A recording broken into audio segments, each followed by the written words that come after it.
Hi everyone, आपके बीच फिर से हाजिर हो चुके हैं एक नई वीडियो को लेकर के। आज की वीडियो में पढ़ने वाले हैं हम ज्ञान संग्रह सीरीज दिशा पब्लिकेशन की बुक इतिहास कला संस्कृति राजस्थान परीक्षा 2020 से फास्ट ट्रैक सक्सेस इसमें अध्ययन करने वाले हैं। इसमें क्रमवार 1992 से 28 अगस्त 2023 तक की परीक्षा के प्रश्नों का समावेश किया गया है। ये पुराना एडिशन है। न्यू एडिशन में और नए क्वेश्चन जोड़े गए हैं जिसमें हम पढ़ने वाले हैं। इस पुस्तक के अंदर आरबीएससी सार संग्रह कक्षा 6 से 10 तक का व्याख्यात्मक समावेश दिया गया है। चलिए आज का वीडियो स्टार्ट करते हैं। राजस्थान के पुरातात्विक स्रोत। क्या? राजस्थान के पुरातात्विक स्रोत, जिसमें हमारा पहला क्वेश्चन है अभिलेख जो प्राचीन राजस्थान में भागवत वैष्णव संप्रदाय के प्रभाव की पुष्टि करता है। कौन सा करता है? कौसुंडी अभिलेख। कौसुंडी अभिलेख इसकी बात की पुष्टि करता है। साथ ही हम सारे ऑप्शन नहीं पढ़ेंगे, हम केवल टिक लगाते करेंगे। व्याख्या नीचे दी गई है। अगर सभी ऑप्शनों को पढ़ने लगे तो वीडियो लंबा हो जाएगा। तो इसकी व्याख्या में दिया गया है कौसुंडी शिलालेख द्वितीय शताब्दी ईसा पूर्व कौसुंडी चित्तौड़गढ़ से प्राप्त हुआ। इस लेख में प्रयुक्त भाषा संस्कृत, लिपि ब्राह्मी है। कौसुंडी का शिलालेख सर्वप्रथम डॉक्टर D.R. भंडारकर द्वारा पढ़ा गया। यह राजस्थान में वैष्णव भागवत संप्रदाय से सर्वाधिक प्राचीन अभिलेख है। इस अभिलेख का महत्व द्वितीय शताब्दी ईसा पूर्व में भागवत धर्म का प्रचार, सकर्षण, वासुदेव की मान्यता, अश्वमेध यज्ञ का प्रचलन आदि से है। किसे? अश्वमेध यज्ञ के प्रचलन आदि से है। नेक्स्ट क्वेश्चन है कौसुंडी शिलालेख स्थित है। कौसुंडी शिलालेख कहाँ पर स्थित है? ये चित्तौड़गढ़ में स्थित है। कहाँ पर? चित्तौड़गढ़ में ये स्थित है। राइट आंसर 2 नंबर हो जाएगा। कौसुंडी अभिलेख डैश भाषा में लिखे गए हैं। कौसुंडी अभिलेख कौन सी भाषा में लिखे गए हैं? ये संस्कृत भाषा में लिखे गए हैं। नेक्स्ट क्वेश्चन है राजस्थान में संस्कृत का प्राचीनतम अभिलेख कहाँ से प्राप्त हुआ था? ये कहाँ से प्राप्त हुआ था?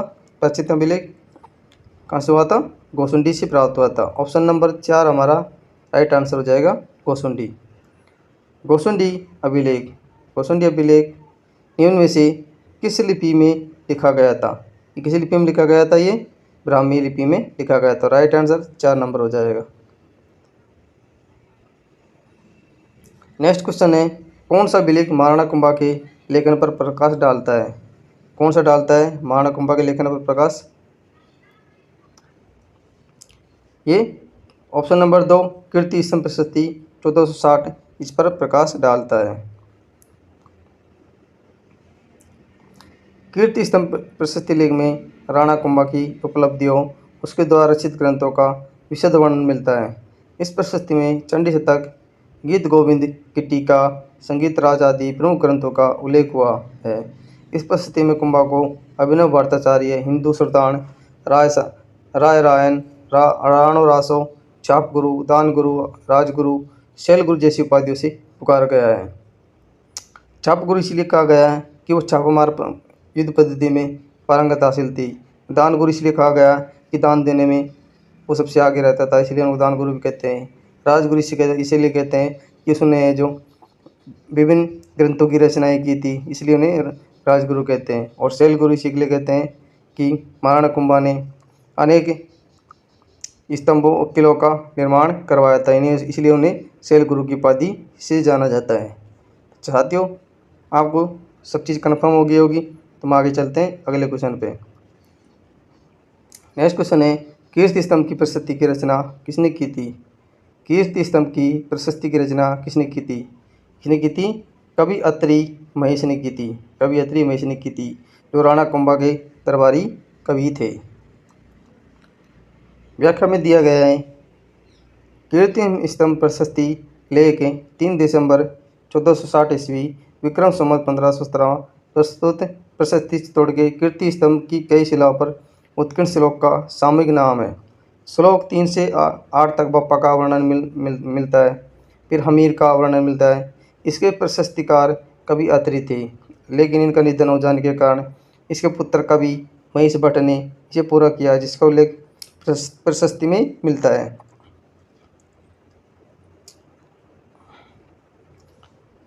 नेक्स्ट क्वेश्चन है, निम्न में से किस प्रशस्ति के रचयिता अत्रि और महेश थे?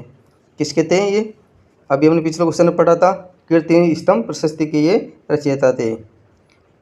चीरवा शिलालेख के बारे में सही है। चीरवा शिलालेख के बारे में सही कथन क्या है, उसकी हमें पहचान करनी है। पहला कथन है 1233 में संस्कृत भाषा में उत्कीर्ण है ये। दूसरा कथन है रतन प्रभ सूरी इसके प्रशस्तिकार थे। रतन प्रभ सूरी इसके प्रशस्तिकार थे। इसके शिल्पी देलन थे। अग्निकुंड से उत्पन्न राजपूतों का इसमें उल्लेख है। तो ऑप्शन नंबर 2 इसमें सही है। तो इसमें 1, 2 और 3 नंबर ऑप्शन सही है। 1, 2, 3, चौथा सही है। अग्निकुंड से उत्पन्न राजपूतों का उल्लेख तो चंद्रवर्धे की पुस्तक में किया गया है। किसमें? पृथ्वीराज रासो में इस बात का उल्लेख किया गया है कि राजपूत अग्निकुंड से उत्पन्न हुए थे।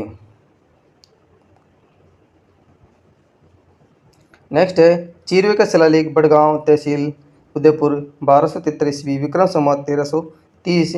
चीरवा गांव के इस शिलालेख में मेवाड़ घुइल वंशीय शासकों जयतर सिंह, तेज सिंह, समर सिंह की उपलब्धियों का उल्लेख है। भुवन सिंह सूरी के शिष्य रतन प्रभ सूरी ने इसकी रचना की और उसके शिष्य पार्श्व चंद्र ने इसे सुंदर लिपि प्रदान की। शिल्पी देहन ने इसे दीवार पर लगाया था।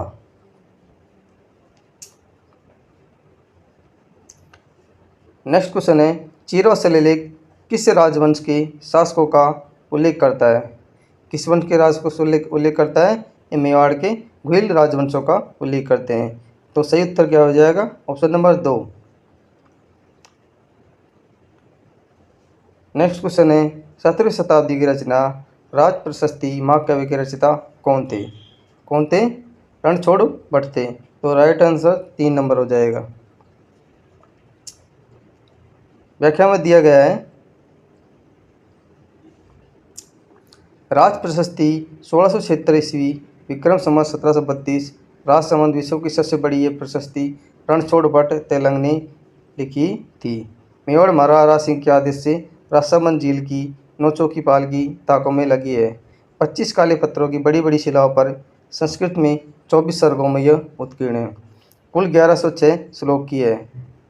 इससे मालूम होता है कि राजसमंद का निर्माण 14 वर्षों में दुष्काल के समय श्रमिकों के लिए काम निकालने के लिए कराया गया था। हमारे देश के सबसे बड़े शिलालेखों में पाषाण पट्टिकाएँ नौचौकी की पाल ताकों में लगी हुई है। नौचौकी की पाल ताकों में लगी हुई है। इस प्रशस्ति से 17वीं शताब्दी के इतिहास, उस समय के विवाह, खेल, शिक्षा, मुद्रा आदि पर प्रकाश पड़ता है और उसकी पर्याप्त जानकारी मिलती है। इसमें महाराणा अमर सिंह द्वारा की गई मेवाड़ मुगल संधि का भी वर्णन मिलता है, लेकिन इसका ऐतिहासिक उपयोग जगत सिंह राज सिंह के काल के लिए अत्यधिक है, क्योंकि प्रशस्तिकार उनके समय तक जीवित था। नेक्स्ट क्वेश्चन है किस शिलालेख के प्रशस्ति में मुगल मेवाड़ संधि का वर्णन है? मुगल मेवाड़ संधि का वर्णन है ऑप्शन नंबर 2 राज सिंह प्रशस्ति में। कौन सी? राज सिंह प्रशस्ति में इस बात का वर्णन है। राज प्रशस्ति का काल क्या रहा था? 1676 ईस्वी राज प्रशस्ति का काल रहा था।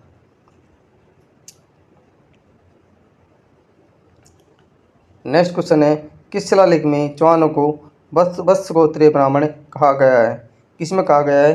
बिजोलिया शिलालेख में इन्हें वत्स गोत्रीय ब्राह्मण कहा गया है। बिजोलिया का लेख भीलवाड़ा 5 फरवरी 1170 ईस्वी विक्रम संवत 1226। ये लेख बिजोलिया गांव के पार्श्वनाथ मंदिर के पास की एक चट्टान पर उत्कीर्ण है। इस लेख में अजमेर सांबर के चौहान वंशीय शासकों को वत्स गोत्रीय ब्राह्मण बताते हुए उनकी वंशावली, उनकी उपलब्धियाँ दी गई है। ये लेख दिगंबर जैन श्रावक लोलाक ने पार्श्वनाथ मंदिर और कुंड के निर्माण की स्मृति में लगवाया। इस शिलालेख से ज्ञात होता है कि विग्रह राज चतुर ने दिल्ली को अपने अधीन किया था। बिजोलिया अभिलेख किस वंश के इतिहास की जानकारी का महत्वपूर्ण साधन है? किसका है ये? अभी अपने पिछले क्वेश्चन हुआ चौहान वंश से, क्योंकि ये जितने भी क्वेश्चन रिपीट हो रहे हैं उससे जो हमारी तैयारी को मजबूती मिलेगी। इसमें यह बताया गया है कि एक क्वेश्चन को कितने प्रकार किस तरीके से पूछा जा सकता है। बिजोलिया अभिलेख का काल क्या रहा है? बिजोलिया अभिलेख का काल 1170 ईस्वी रहा है। कितना? 1170 ईस्वी। नेक्स्ट क्वेश्चन है, निम्न में से कौन सा शिलालेख चौहान राजवंश की वंशावली के बारे में जानकारी उपलब्ध करवाता है? कौन सा करवाता है? बिजोलिया शिलालेख कराता है। बिजोलिया शिलालेख के अनुसार सांबर झील का निर्माण किसने करवाया था? किसने करवाया था? वासुदेव चौहान ने करवाया था।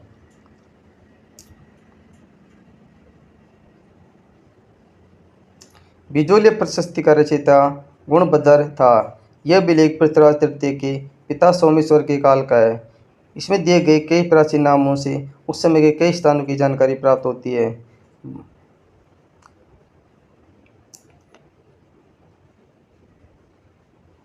तथा जबालीपुर, जालौर, शाकंभरी, सांबर, श्रीमाल, भीनमाल, विंध्यावली, बिजोलिया, मंडलगढ़, मांडलगढ़ आदि इनके अनुसार चौहानों के आदि पुरुष वासुदेव चेहमन थे।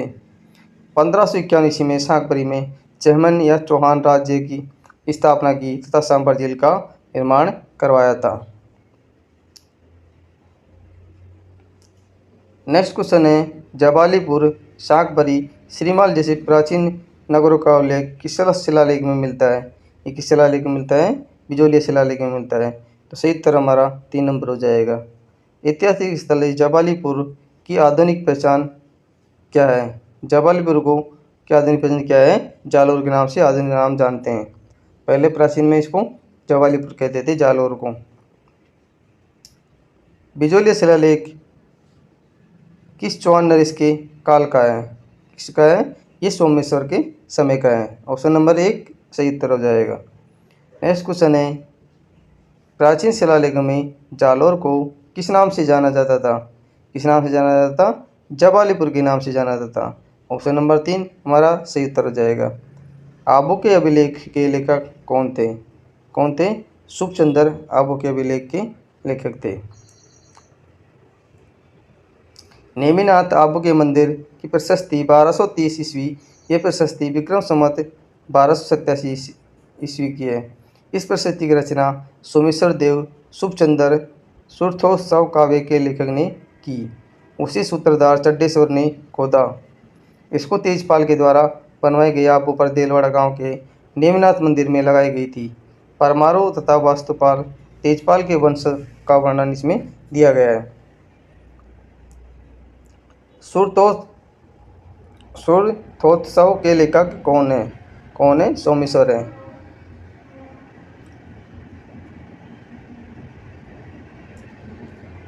नेक्स्ट क्वेश्चन है, रायसी की प्रशस्ति का संबंध निम्न में से किससे है?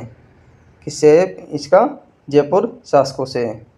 सॉरी, बीकानेर शासकों से इसका संबंध है। रायसिंह प्रशस्ति बीकानेर 1594 ईस्वी। ये लेख महाराजा राय सिंह ने बीकानेर दुर्ग के निर्माण काल के समाप्त होने के अवसर पर लगाया था। बीकानेर दुर्ग के एक द्वार के पार्श्व में लगी इस प्रशस्ति रचयिता जेता जयता या जदुता से याद होता है कि 30 जनवरी 1589 ईस्वी में बीकानेर दुर्ग का निर्माण कार्य शुरू हुआ था, जो 17 जनवरी 1594 ईस्वी को पूरा हुआ। इस लेख में राव बीका से राय सिंह तक के बीकानेर शासकों की जानकारी मिलती है। इसके अनुसार बीकानेर दुर्ग का निर्माण राय सिंह ने अपने मंत्री करमचंद के द्वारा करवाया था। बीकानेर दुर्ग लाल पत्थरों से निर्मित होने के कारण से लालगढ़ भी कहा जा गया। इस दुर्ग का दूसरा नाम जूनागढ़ दुर्ग है। नेक्स्ट क्वेश्चन है, कौन सा अभिलेख मंडोर के प्रत्यार इतिहासों की जानकारी देता है? प्रत्यारों के इतिहासों की जानकारी देता है। कौन सा अभिलेख मंडोर के प्रत्यारों के इतिहास की जानकारी देता है? घटियाला अभिलेख। कौन देता है? घटियाला अभिलेख देता है।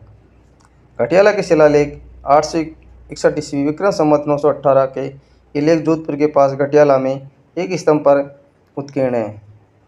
इनमें प्रत्यार नरेश कक्कुक्का यशोगान न्यायप्रिय जनित का संपादक वीर साहसी शासक बताया गया है। उसकी वंशावली रोहिल सिद्धि से लेकर कक्कुक तक दी गई है। ये लेख संस्कृत व प्राकृत दोनों भाषाओं में। इस लेख में मग जाति ब्राह्मणों का उल्लेख भी है। इस अभिलेख के रचयिता मग एवं उत्कीर्णकर्ता स्वर्णकार कृष्णेश्वर था। इसे कक्कुक ने उत्तीर्ण करवाया था।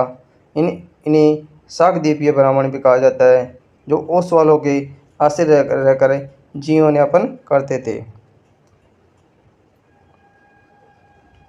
नेक्स्ट क्वेश्चन है, कटियाला शिलालेख किस भाषा में लिखा गया था? कटियाला शिलालेख संस्कृत भाषा में लिखा गया था। कटियाला शिलालेख इसको क्यों कहा जाता है? क्योंकि ये कहाँ पर कटियाला गांव में मिला था। कटियाला गांव में ये मिला था, इसलिए इसे कटियाला शिलालेख कहते हैं। नेक्स्ट क्वेश्चन है, अभिलेख जो प्रतिहार शासक कक्कुक की अबीरों पर विजय का दावा करता है, कौन सा करता है? कटियाला शिलालेख करता है। नेक्स्ट क्वेश्चन है, कटियाला प्राकृत अभिलेख किस शासक से संबंधित है? ये किससे संबंधित है? प्रतिहार शासक कक्कुक से ये संबंधित है। किससे? कक्कुक से। कटियाला शिलालेख में निम्नलिखित में से किस वंश की जानकारी प्राप्त होती है? किसी प्राप्त होती है? मंडोर के प्रतिहार शासकों की इसमें जानकारी प्राप्त होती है। कटियाला अभिलेख से संबंधित कथनों में असत्य कथन कौन सा है? कौन सा है? असत्य कथन की हमें पहचान करनी है, कौन सा है? अभिलेख में प्रतिहार शासक हरिश्चंद्र उसके वंशजों का वर्णन है। यह ऑप्शन भी सही है। अभिलेखों में नागवट प्रथम की राजधानी को मंडोर स्थानांतरित करने का विवरण है। ये गलत हो गया। अभिलेख में मग जातीय ब्राह्मणों का उल्लेख है। किसका? ये भी सही है। ये अभिलेख 4 अभिलेखी लेखों का समूह है। ये भी सही है। तो इसमें जो पूछा गया है कौन सा कथन है सत्य है, तो ऑप्शन नंबर 2 हमारा असत्य हो जाएगा। बाकी 1, 3, 4 इसमें सत्य कथन है।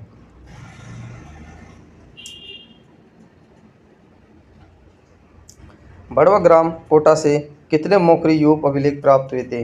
कितने प्राप्त हुए थे? 3 मोकरी यूप प्राप्त हुए थे। कितने? 3। बड़वा यूप अभिलेख सन 181 ईस्वी 12 जिले पूर्व में कोटा की अंतर तहसील के बड़वा गांव में विक्रत संवत 238 कृत संवत 2295 के 3 यूप लेख मिले। इसमें मोकरी वंश के शासकों का वर्णन सर्वप्रथम मिला है। इसमें मोकरी सेनापति बल के 3 पुत्रों के एक यज्ञ संपादन का उल्लेख है। इस यूप अभिलेखों में देश में बुद्ध धर्म की अवनति, हिंदू धर्म के पुनरुद्धार के संधि काल में यज्ञ आदि की पुनः आरंभ की जानकारी प्राप्त होती है। इस अभिलेख में कृत संवत का उल्लेख किया गया है। यह मोकरी वंश के शासकों का सबसे पहला प्राचीन अभिलेख है। ये एक स्तंभ युग पर उत्कीर्ण है।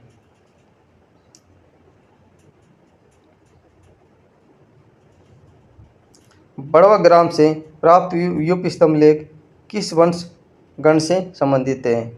बड़वा ग्राम से प्राप्त युप स्तंभ लेख किस वंश या गण से संबंधित है? किससे? ये मोकरी वंश से संबंधित है। किससे? मोकरी वंश से संबंधित है। मोकरी वंश से ये संबंधित है। ऑप्शन नंबर 1 हमारा राइट आंसर हो जाएगा।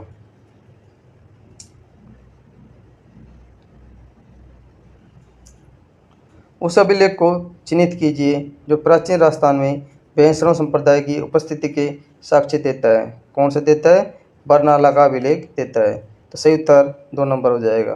बरनाला अभिलेख जयपुर 278 ईस्वी के अंत में विष्णु भगवान की वंदना की गई है। कुंभलगढ़ प्रसिद्धि के रचयिता कौन थे? कौन थे ये? कवि महेश इसके रचयिता थे। कुंभलगढ़ की प्रशस्ति राजसंबंध 1460 ईस्वी। इसका प्रशस्तिकार उत्कीर्णक कवि महेश था। इसमें प्रयुक्त लिपि देवनागरी, भाषा संस्कृत है। पहली शिला में 68 श्लोक है। एकलिंग जी के मंदिर कुटिला नदी के वर्णन में बड़ी स्वाभाविकता है। दूसरी शिला में चित्रांग ताल, चित्तौड़गढ़ दुर्ग तथा चित्तौड़ का वैष्णव तीर्थ रूप होने का वर्णन मिलता है। उदयपुर संग्रहालय में श्रुति इस प्रशस्ति से तत्कालीन मेवाड़ भौगोलिक, सामाजिक, धार्मिक, सांस्कृतिक स्थिति की जानकारी मिलती है। इसमें गोइल वंश का वर्णन एवं उनकी उपलब्धियां बताई गई है। इस लेख में बप्पा रावल को विप्रवंशीय ब्राह्मण बताया गया है। ये मेवाड़ की महाराणाओं की वंशावलियों को विशुद्ध रूप से जानने का महत्वपूर्ण साधन है।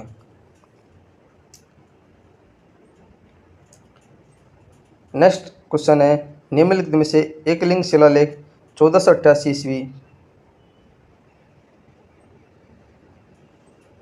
1488 ईस्वी का लेखक है। निम्नलिखित में से एकलिंग शिलालेख 1488 ईस्वी का लेखक कौन है? महेश्वर है। कौन? महेश्वर है।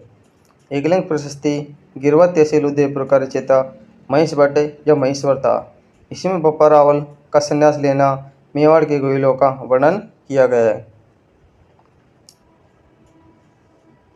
बड़ेली का शिलालेख जो कि अशोक के काल से पूर्व का माना जाता है, कहाँ पर स्थित है? ये कहाँ पर है? अजमेर में स्थित है। ये मोस्ट इम्पोर्टेंट है। बड़ेली शिलालेख के बारे में बहुत बार एग्जाम में पूछा गया है, बहुत बार एग्जाम पूछा गया है।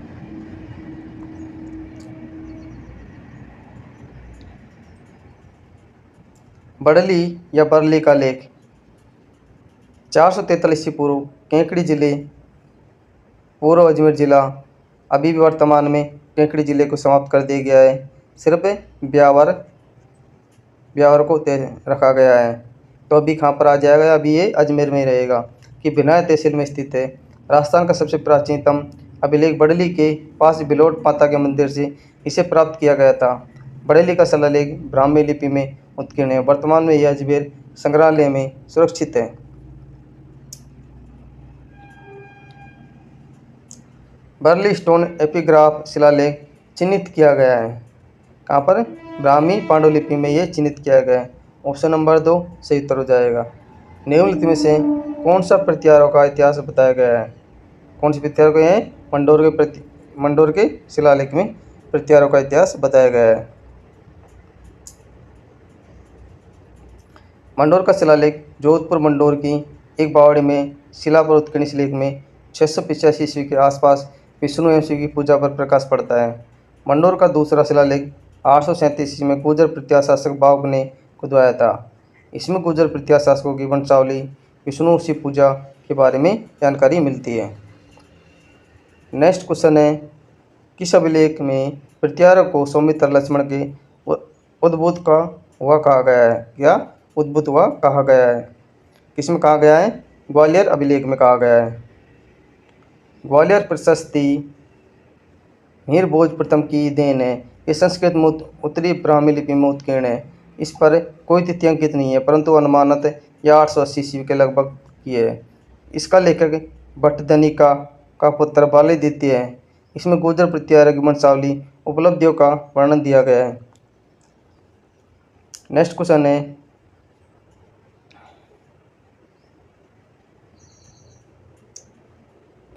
हाड़ी रानी कर्मावती द्वारा जौहर में प्रवेश करते समय दिए गए भूमि अनुदान की जानकारी का स्रोत कौन सा है? कौन सा है? पुर के ताम्रपत्र है। पुर के ताम्रपत्र इसके स्रोत हैं। तो राइट आंसर 1 हो जाएगा।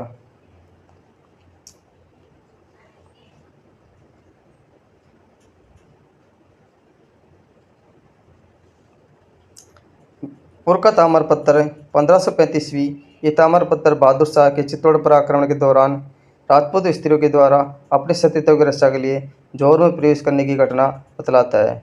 इससे यह भी ज्ञात होता है कि रानी कर्मवती ने जौहर में प्रवेश करते समय भूमि अनुदान दिया था। किसानों से वसूली की जाने वाली विविध लाख बागों का उल्लेख किसमें प्राप्त होता है? किसमें होता है? ये चिंकली ताम्रपत्र 1483 में होता है। सही उत्तर 2 नंबर हो जाएगा। चिंकली ताम्रपत्र 1483, इसमें किसानों से वसूल की जाने वाली विविध लाख बागों का पता चलता है। नेक्स्ट क्वेश्चन है, पाशुपत संप्रदाय संबंधित गुरु विश्वरूप का उल्लेख किसमें मिलता है? किसमें मिलता है? अर्श पर्वत शिलालेख में मिलता है। अर्शनाथ की प्रशस्ति, अर्शनाथ शिखर के मंदिर की यह प्रशस्ति 973 ईस्वी की विक्रम संवत 1030 की है। इसमें अर्शनाथ मंदिर का निर्माण अल्लट द्वारा कराया गया था। किसके द्वारा? अल्लट के द्वारा किया जाने का वर्णन है। इसमें चौहानों का वंशक्रम, उनकी उपलब्धियाँ, पाशुपत संप्रदाय से संबंधित गुरु विश्व का रूप उल्लेख मिलता है। ये चौहान शासक विग्रह राज के समय की है। इसमें बागड़ को बारगढ़ कहा गया है।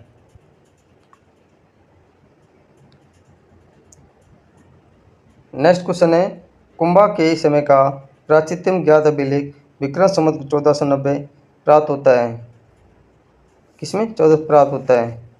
ये पदराड़ा से प्राप्त होता है। अधोलिखित अभिलेखों का सही कालक्रम चुनिए। इसका हमें सही कालक्रम चुनना है। तो ऑप्शन नंबर 2 सही है, यानी गोसुंडी अभिलेख पहले लिखा है, उसके बाद में बुचकुला, बिजोलिया, नेमिनाथ।